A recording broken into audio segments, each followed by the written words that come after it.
Hello, ഇന്നൊന്ന് പുറത്തു പോയിട്ട് വരാം. മെയിനായിട്ടുള്ള ഉദ്ദേശം ഒന്ന് അമ്പലത്തിൽ പോകണം. ആഴ്ചയിൽ ഒരു ദിവസം അമ്പലത്തിൽ പോയിട്ടില്ലെങ്കിൽ എന്തോ വലിയൊരു മനസ്സമാധാനക്കേടായിരിക്കും. സ്വന്തമായിട്ട് വണ്ടിയും ലൈസൻസും ഒക്കെ ഉണ്ടെങ്കിൽ ഞാൻ കൂടുതലും ചൂസ് ചെയ്യുന്നത് ബസ്സിന് പോകാനായിരിക്കും. എന്തോ എനിക്ക് അതാണ് ഇഷ്ടം. ഞാനും എൻ്റെ ഫ്രണ്ടും കൂടിയിട്ടാണ് പോണത്. രാവിലത്തെ പണിയെല്ലാം വേഗം തീർത്തിട്ട് 9 മണിക്ക് ഇറങ്ങാന്ന് പറഞ്ഞ ഞങ്ങൾ ഇറങ്ങിയത് 10:30-ക്കാണ്. അമ്പലം 11:30 വരെ ഉള്ളതുകൊണ്ട് ഞങ്ങൾ രക്ഷപ്പെട്ടു. കറക്റ്റ് സമയത്തിന് ഞങ്ങൾ അമ്പലത്തിൽ എത്തിയിട്ടുണ്ട്. പക്ഷെ ഇവിടെ എന്തൊക്കെയോ പരിപാടി നടക്കുകയായിരുന്നു. ഇത് ഞങ്ങൾ അറിഞ്ഞിട്ടുണ്ടായിരുന്നില്ല. പിന്നെ വേഗം പോയി തൊഴുതി വന്നു.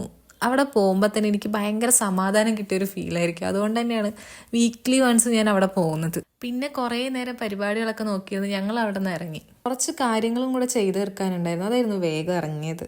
പിന്നെ അവിടെ നിന്ന് ഞങ്ങൾ നേരെ പോയത് ഇവൾക്കൊരു ചെയിൻ എടുക്കാൻ വേണ്ടിയിട്ടായിരുന്നു. അതിന് ഞങ്ങൾ ഫസ്റ്റ് ഒരു കടയിൽ കയറി. ആ കടയിലത്തെ ചെയിൻ അവൾക്ക് അത്ര ഇഷ്ടപ്പെട്ടില്ല. പിന്നെ എന്തൊക്കെയോ അവളിങ്ങനെ വേണ്ടാന്നുള്ള ലെവലിൽ നിന്നപ്പോൾ അതവിടെ വെച്ചിട്ട് ഞങ്ങൾ വന്നു. നേരെ പോയത് ജോസ്കോയിലോട്ടായിരുന്നു. അവിടെ അത്യാവശ്യം കളക്ഷൻസ് ഒക്കെ കിട്ടി. അവൾ ഉദ്ദേശിച്ച സാധനം അവിടെ നിന്ന് കിട്ടിയത് കൊണ്ട് തന്നെ നേരെ അവിടെ നിന്ന് ബില്ലാക്കി ഞങ്ങൾ ഇറങ്ങി. ഈ ടോപ്പ് ഓർമ്മയുണ്ടോ? കഴിഞ്ഞ വീഡിയോയിൽ ഞാൻ മറ്റേ ലവ് അറ്റ് ഫസ്റ്റ് സൈറ്റ് ആയിട്ട് എടുത്ത ടോപ്പ്. ഇതിന് എനിക്കൊരു പണി കിട്ടി. എന്താ ചെയ്യുക, ഞാൻ അത്രയ്ക്ക് ആഗ്രഹിച്ചെടുത്തൊക്കെ എനിക്കിങ്ങനെ പണി തന്നുകൊണ്ടിരിക്കുകയാണല്ലോ. നമ്മുടെ പാലക്കാടിലെ മിഷൻ സ്കൂളിലെ അതിൻ്റെ പുറത്തത്തെ മതിലിൽ എന്തോ പെയിൻ്റൊക്കെ അടിച്ചുകൊണ്ടിരിക്കുകയാണ്. അറിയാണ്ടൊന്ന് കൈ തട്ടിയിട്ടുണ്ടായിരുന്നു. പക്ഷെ ഈ ചായ എൻ്റെ മേലായിട്ട് ഞാൻ അറിഞ്ഞിട്ടുണ്ടായിരുന്നില്ല. അങ്ങനെ ആ ഡ്രസ്സിൻ്റെ കാര്യത്തിലൊരു തീരുമാനമായി. വാഷ്റൂം പോയി കഴുകിയെങ്കിലും ചെറിയൊരു അതിൻ്റെ ഒരു കളറൊക്കെ അതിൽ തന്നെ ഉണ്ടായിരുന്നു. ഇനി എന്തായാലും വീട്ടിൽ പോയി സെറ്റാക്കാം. ചെയിൻ എടുത്ത് ഞങ്ങൾ നേരെ ഇറങ്ങിയിട്ട് പോയി ഫുഡ് കഴിക്കാൻ വേണ്ടി പോയി. ബിരിയാണി. ഞങ്ങൾ ഈ ടൗണിൽ വന്ന ഇവിടെ നിന്നാണ് മെയിനായിട്ടും ബിരിയാണി കഴിക്കുക. പിന്നെ കഴിച്ചിട്ട് വരുമ്പോൾ ആ കടയിലുള്ള ചേട്ടനോട് നമ്മൾ നമ്മുടെ ചാനൽ സബ്സ്ക്രൈബ് ചെയ്യിപ്പിച്ചിട്ടുണ്ട്. ഫുഡ് കഴിച്ച് നല്ല എനർജി ആയപ്പോൾ പിന്നെ നേരെ ഒരു ചെരുപ്പൊക്കെ വാങ്ങിക്കാനുണ്ടായിരുന്നു. അങ്ങോട്ട് പോയി 2-3 ട്രൈ ചെയ്തു. ഈ സാധനം ഇതെനിക്ക് നല്ല ഇഷ്ടമായി.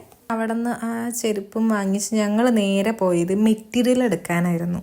മെറ്റീരിയൽ എടുത്ത് എനിക്കുള്ള സാധനങ്ങൾ വാങ്ങിക്കാൻ വേറൊരു ഷോപ്പിൽ പോയി. ഇവിടെ അത്യാവശ്യം നല്ല വിലക്കുറവിൽ കിട്ടും. അതുകൊണ്ട് ഇവിടെ തന്നെയാണ് പൊതുവെ ഞാൻ വരാറുള്ളത്.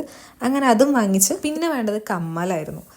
പിന്നെ അത് നോക്കാൻ വേണ്ടി പോയി. അത്യാവശ്യം നല്ല കളക്ഷൻസ് ഉണ്ടായിരുന്നു. ഇതെനിക്ക് നല്ല ഇഷ്ടപ്പെട്ടു. ഇതെല്ലാം കൂടെ കഴിയുമ്പോഴേക്കും നല്ല മഴക്കാറുണ്ടായിരുന്നു. പുറത്തോട്ട് നോക്കിയപ്പോൾ ഇപ്പം മഴ പെയ്യുന്നുള്ളൊരവസ്ഥയായിരുന്നു.